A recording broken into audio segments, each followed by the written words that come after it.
آنے کے بعد اور رابطہ علماء دکن کا مقاصد اغراض دیکھنے کے بعد سمجھ میں آیا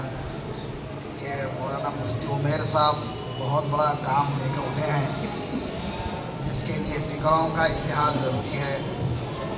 جس کے لیے تمام لوگ کام کرنے والے لوگوں کا ایثار، اتحاد اور دیگر چیزوں کی سخت ضرورت ہے۔ اس وقت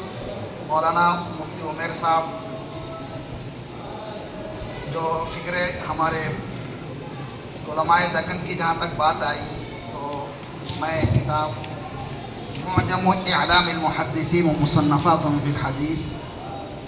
من القرن الثانی الی القرن الخامس عشر کے نام سے دارالعلوم دیوبند سے چھپی ہو، تو جب میں اس میں علماء دکن کے محدثین کو دیکھا تو کہیں نام نظر نہیں آیا، تو میں نے دکن کے محدثین کو نام تلاش کر کے لکھنا شروع کیا۔ تو اس کے بعد میرے کو سمجھ میں آیا یہ جب علماء دکن کی خدمات کو جو سراہنے اور ان کی خدمات کو لانے کے لیے جو رابطہ قائم ہوا تو میری طبیعت ہی بہت خوشی ہوئی، اس لیے کہ عام طور سے فضلاء مدارس اپنے دکن کی تاریخ سے، یہاں کے علماء سے، یہاں کی اس میں، بلکہ مولانا وحید الزمان کرانوی رحمۃ اللہ علیہ کے عربی ادیب بننے میں بھی جامعہ عثمانیہ اور حیدرآباد کا بڑا دخل ہے۔ آپ کو معلوم ہے دکن کی تاریخ میں دکن کے ہمیشہ یہاں کے رہنے والے، یہاں کے بسنے والے مسلمان اور غیر مسلموں کا بھی مزاج شمالی ہند سے بہت الگ ہے، بہت الگ ہے، اور یہ عام طور سے ہمارے جو جدید فضلاء یہ سمجھ نہیں پاتے، جس کی وجہ سے ہمارے یہاں دکن کے بسنے والے مسلمانوں اور برادران وطن کے مزاج کو نہیں سمجھنے کے نتیجے میں شمالی ہند کا جو غلبہ یا پھر جو ہے نا وہاں کا جو زیادہ اثر و رسوخ ہے اس کو استعمال کرتے ہیں۔ یہ ذرا ہمارے لیے مناسب نہیں، کیونکہ ہماری یہاں کی جو عوام ہے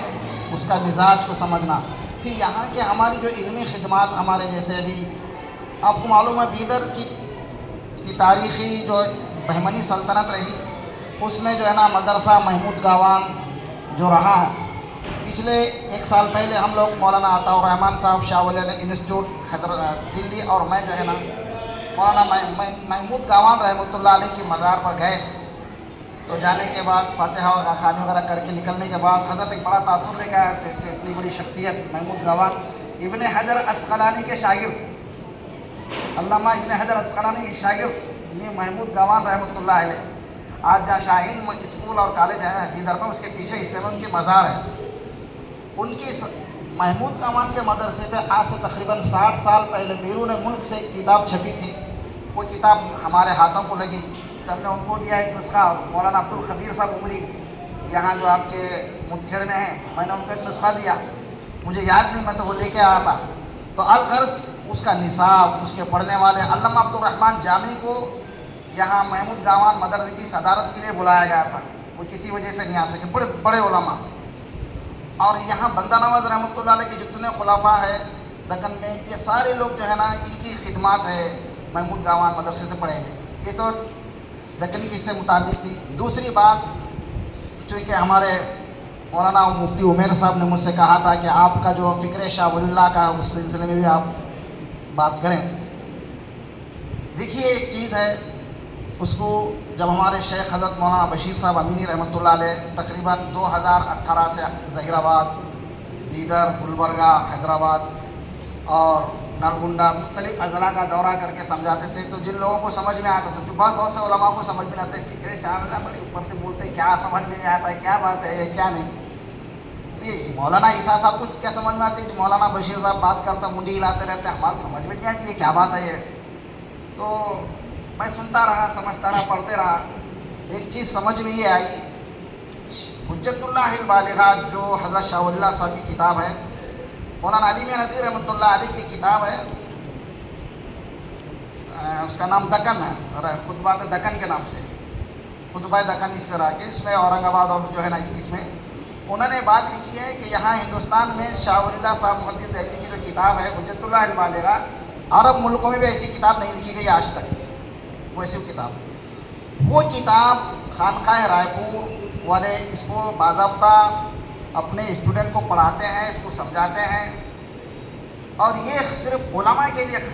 سمجھنے کی بات ہے۔ حجت اللہ البالغہ میں اسلام کا نظام، اس کو دو باتوں میں یہ ہے کہ اس کا خلاصہ یہ ہے، اس میں ارتفاقات اور اقترابات۔ ارتفاقات کیا ہے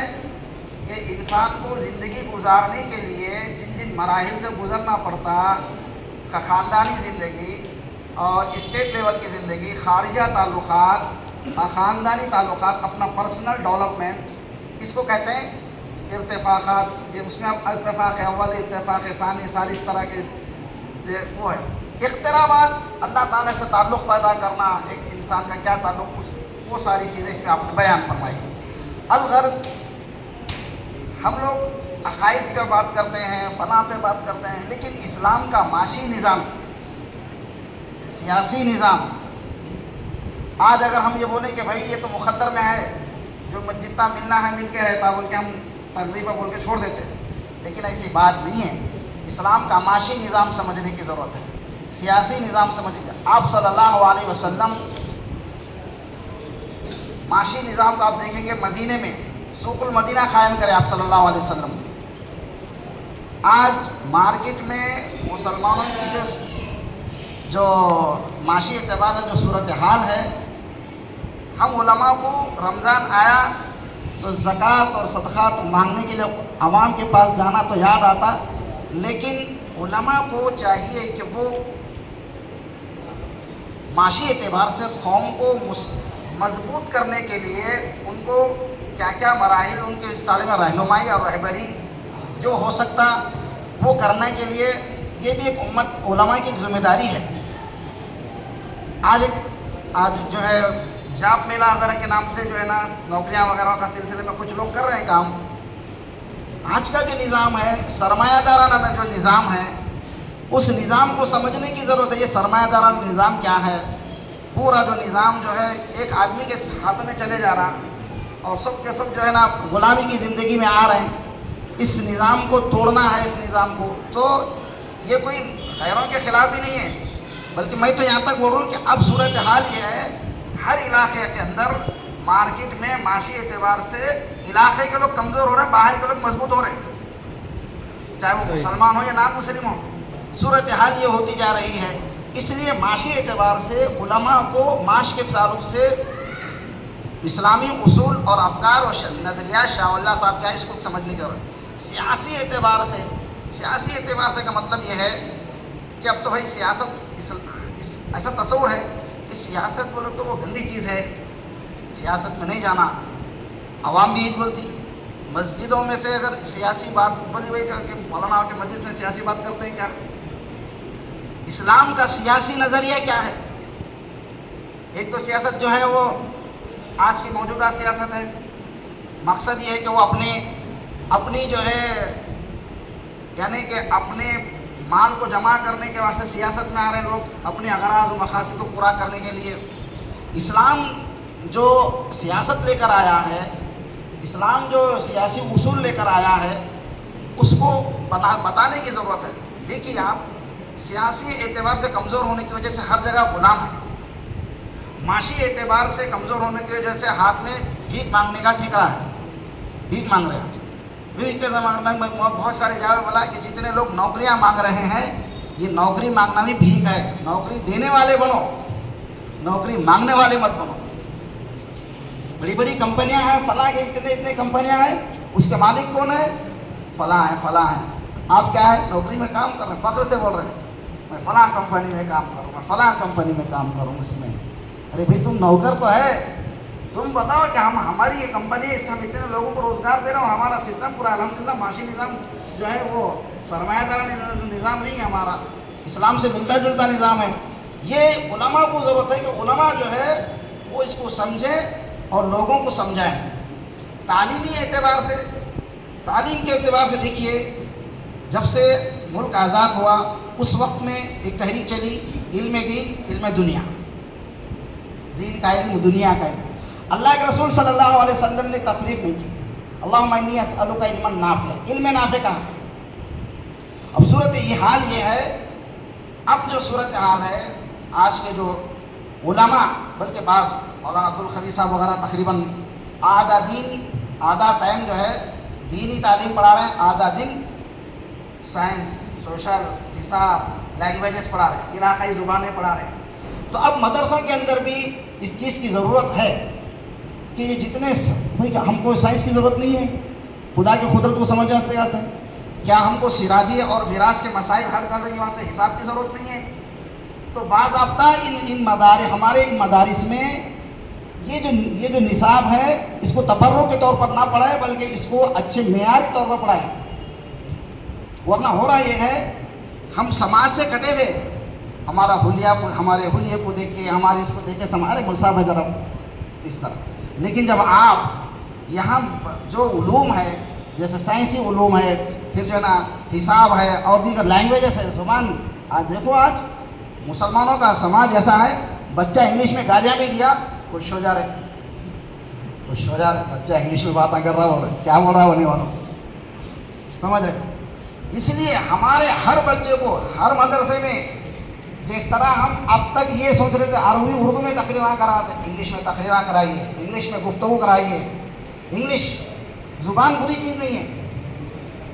تو تعلیم میں جو ہے تعلیمی اعتبار سے دین اور دنیا کی تخصیص نہیں ہے، تعلیم علم نافع علم غیر نافع کے اعتبار سے ہے۔ اس میں بھی جو ہے ہم کو اس وقت ایک قدم اٹھانا پڑتا ہے اس وقت کہ ہم تعلیمی اعتبار سے جن چیزوں کو کل تک جو علماء بولتے تھے، کیا انگریزی زبان بول رہے تھے، کیا انگریز کے پیٹ سے پیدا ہو کے آیا بولتے تھے، آج وہی علماء اپنی زبان میں انگلش کے ورڈس یوز کر رہے ہیں۔ پوچھے کیوں، کیا بات ہے؟ زمانہ چل رہا ہے ویسے۔ کل تک جو علماء بولتے تھے یہ موبائل فون استعمال کرنا جو ہے یہ اس کے خلاف ہے بولتے تھے، ضرورت کی چیز بن گئی موبائل فون، موبائل کے بغیر آپ کے بہت سارے کام نہیں ہوتے۔ زمانے کے تقاضوں کو سمجھنے کی ضرورت ہے، ضرورت کس کو کہتے ہیں اس کو سمجھنے کی ضرورت ہے، تب جا کر ہم جو ہے یہ کام کر سکتے ہیں۔ علاقے کی زبان اور جنرل نالج اور حجت اللہ البالغہ اس وقت سمجھ میں آئیں گی جب جو ہے ہم جو ہے یہاں کا قانون معلوم کریں، مقننہ، منتظمہ، عدلیہ کا جو قانون ہے۔ شاہ ولی اللہ صاحب اس میں وہ ساری چیزیں لکھی ہیں، حضرت شاہ ولی اللہ صاحب۔ تو سیاسی نظریات، سماجی نظریات، افکار اور خیالات، اس کو پڑھنے کی ضرورت ہے۔ جب ہم یہ پڑھیں گے، جب ہم کو یہ سمجھ میں آئیں گی تو یہ اسی کتاب ہے۔ اور دوسری بات، یہ تو ایک بات رہی، مساجد سے ہمارے جو ممبر سے جو بیانات ہو رہے ہیں، آج سے 20 سال 25 سال پہلے وہی بات تھے، آج بھی وہی بات ہے۔ اب لوگ یہ بول رہے ہیں، آج قربانی کا بیان مول صاحب یہ بولتے ہیں، میں بول رہا نا یہ بات بولتے مول صاحب، شب برات ہی مول صاحب یہ بیان کرتے تھے، میں بولا نا، بولے نہیں وہی بات، رمضان کا مہینہ یہ بولتے بیان میں دیکھو۔ تو اب عوام پبلک اتنی وہ ہو گئی کہ 20 سال سے سنتے سنتے وہی بات بول رہے ہیں۔ تو اب نظریہ کیا ہے، اب یہ مت سنائیے، اب اس کی علتوں کے سنائیے، اس کی اسرار و رموز کو سنائیے، قربانی کیوں دینا ہے، فجر میں 2 ہی رکعت کیوں ہے، سمجھ رہے ہیں؟ ایک چھوٹا سا بچہ مکتب پڑھنے والا پوچھ رہا، اللہ کے رسول صلی اللہ علیہ وسلم کی کتنی بیویاں ہیں بیٹا؟ ماں 11 ہے، ماں 11 بیویاں ہیں۔ اب آپ سوچیے اس کا ذہن کیا بول رہا ہے، یعنی حجت اللہ البالغہ مولانا شاہ ولی اللہ محدث دہلوی رحمۃ اللہ علیہ 8 سے 250 سال پہلے لکھ کر گئے، اور آج وہ ذہن بول رہا، پوچھ رہا ہو یہ کیوں ہے، بھائی ختنہ کیوں کر رہے، داڑھی کیوں چھوڑ رہے، ٹوپی کیوں لگا رہے، چاہتے ہیں کہ عقل میں آنے والی بات کرو، نہیں سمجھ میں آ رہی بات۔ تو اب یہ چیز ہے، مساجد سے احکام الہی کے اسرار اور رموز اور علتوں کو بیان کرنے کی ضرورت ہے، تاکہ ہمارے آنے والا مجمع جو ہے وہ مطمئن ہو جائے کہ اس کی یہ علتیں ہیں، شکوک و شبہات میں نہ پڑے۔ یہی چند باتیں تھیں جس کو میں بول کر میں اپنی بات ختم کرتا ہوں۔ میں شکر گزار ہوں رابطے کے تمام علماء کا، اللہ تعالی ہمیں عمل کی توفیق نصیب فرمائے، اس کو ترقیوں سے مالا مال فرمائے۔ وآخر دعوانا الحمدللہ رب العالمین۔